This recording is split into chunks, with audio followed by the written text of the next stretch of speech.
What happened to me during that period is I came to the conclusion that the dominant never cede power willingly.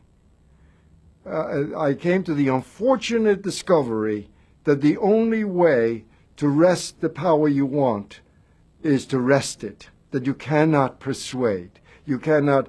It's a repudiation of the Mahatma Gandhi view, but if you want to break the laws against miscegenation and racial separation, you've got to do sit-ins, break the law, you've got to storm the Bastille. If you want to, if you want to promote the cause of feminism, you've got to burn bras and capture the giant's attention somehow. I came to the conclusion that that those who hold power hold it very closely and are never willing to share it. There's a real lesson in. So that must have put you in a difficult position as a police. Well, it does. You know, I like to measure non-events. I look at the world and I say, well, what isn't happening, and what does that tell me?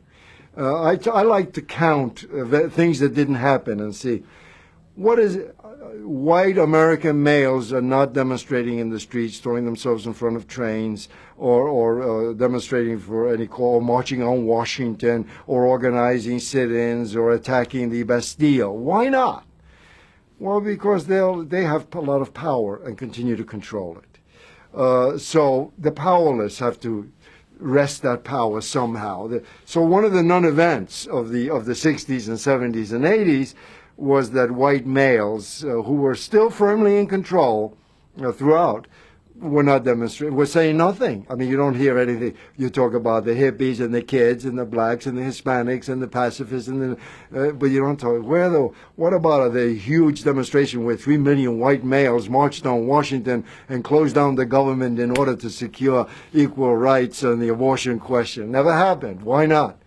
Because they were having things their way. I reluctantly came to the conclusion, and I have to say really reluctantly, because I had really believed always in the collegial, meditative, discussive experiment. I really believed that, and I do believe in a democracy totally. I mean, I do believe that change is possible. But I also believe that property rights are sacred, that the power of the dominant class is not easily shared. And I came to reluctantly accept the observations of Mao Zedong that more or less permanent revolution is needed in order to secure effective social change. It's a horrible thing for a police chief to say.